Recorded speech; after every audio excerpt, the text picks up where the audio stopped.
Needless complexity only aids lawyers, and makes what should be a toolset of society only usable for those with considerably more resources at their disposal.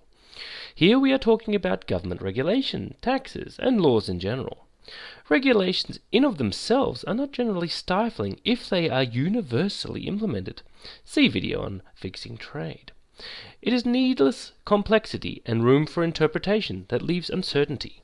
Things that cannot be specifically regulated should not be regulated. Things that are regulated should not be open to interpretation.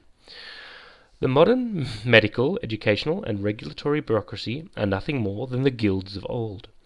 Licenses and titles that grant additional authority need to be universally available to anyone who wants one, without restriction. You either know something or you don't. You can either do something or you cannot. Tests and examinations that grant licenses and titles need to be directly accessible, standardized, and available at low cost, so that anyone can take them separate of any institution. The monopolies need to be broken up, with fields being broken down into smaller modules to allow greater access by the public to specific fields and skills. In a modern digital age, this is no longer a logistical issue. Patents were designed to protect innovators, but just like titles and licenses, they have been institutionalized to the point that they throttle innovation instead.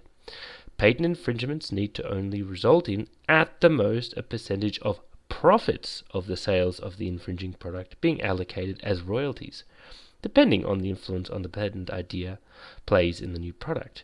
No further compensation or legal consequences are possible. Thus, innovators can operate without fear of bankruptcy or desist orders, as only the profits can be in danger. This protection is scaled and skewed to protect small and medium companies more than larger ones with greater resources. Other measures, such as unused patents becoming public property quickly, patents should become public domain as soon as they produce a set profit for their owner, and corporations cannot own patents that they do not produce products for, would also help small and medium companies, the true innovators, to prosper. Similarly, taxes need to be simplified and realigned to assist productivity instead of punishing it. Most taxes should be abolished. A small government with strong regulations and strong clear enforcement is always desirable. Amenities and services should be from regionally acquired land value tax, the only tax that does not punish productivity and investment. There should be a flat low-income tax for the few necessary federal/national government functions. A very high wealth tax, 90% and above, needs to be implemented for all personal wealth above a multiple of the median average of the nation. It should be high enough to encourage hard work, but not high enough to allow for crony capitalism. See video on justifying progressive tax for why this should no longer be even up for debate. Government needs to be regional heavy, not centralized. People need to be in control of their lives and choices. The safety net consists of there always being a hand for those who need it, not handouts.